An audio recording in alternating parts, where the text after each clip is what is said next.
હવે આપણે વાત કરીએ પરિભ્રમણીય સમિતિ.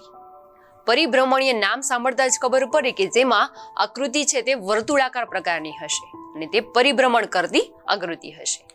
તો સૌપ્રથમ અહીંયા ઘડિયાળનું દ્રશ્ય આપેલું છે, એ પરિભ્રમણ માટેનું બેસ્ટ ઉદાહરણ છે. પરિભ્રમણ છે તે વર્તુળાકાર છે અને તે નિયમિત પરિભ્રમણ છે.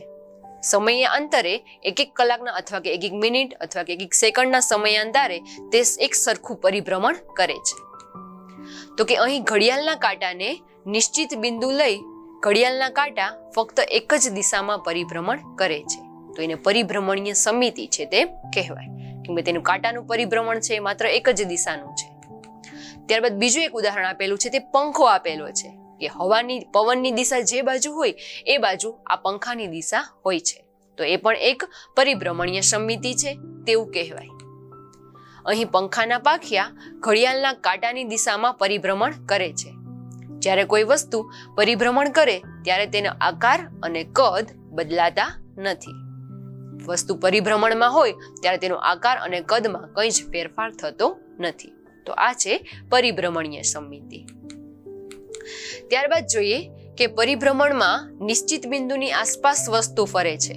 ઘડિયાળ હતી તો ઘડિયાળમાં વચ્ચેનો જે પોઈન્ટ છે એમાં બધા જ કાંટાઓ છે તે ફરે છે, એટલે કે નિશ્ચિત બિંદુ છે એ વચ્ચેનો પોઈન્ટ છે. આ નિશ્ચિત બિંદુને પરિભ્રમણનું કેન્દ્ર કહેવામાં આવે છે. પરિભ્રમણ દરમિયાન બનતા ખૂણાને પરિભ્રમણ કોણ કહેવામાં આવે છે. ઘડિયાળમાં મિનિટ કાંટો અને સેકન્ડ કાંટો બંને એકબીજાની પાસે રહેલા હોય તો એ બંને વચ્ચે જે ખૂણો બને એને પરિભ્રમણ કોણ કહેવામાં આવે છે. 1/4 પરિભ્રમણ એટલે કે 90 અંશ. ઇન શોર્ટ 90 અંશનો ખૂણો બનતો હોય ત્યારે 1/4 પરિભ્રમણ જેટલો સમયગાળો લાગે છે. 1/2 પરિભ્રમણ એટલે એને 180 અંશ કહેવાય અને 1 પરિભ્રમણ એટલે કે એને 360 અંશ કહેવાય છે. ઇન શોર્ટ આખું પરિભ્રમણ છે ઘડિયાળનું એને 360 અંશ કહેવાય. અડધું પરિભ્રમણ એટલે કે જ્યારે 6 સુધી હોય ત્યારે એને 180 અંશ કહેવાય અને 4 એટલે કે ચોથો ભાગ, આખી ઘડિયાળનો ચોથો ભાગ એને 90 અંશનો પરિભ્રમણ કહેવામાં આવે છે. આ છે પરિભ્રમણીય કક્ષાઓ વિશેની વાત. ત્યારબાદ જોઈએ કે એક પરિભ્રમણ કરતા વસ્તુ પહેલા જેવી જ દેખાય તો આ વસ્તુમાં સમિતતા છે તેમ કહેવાય.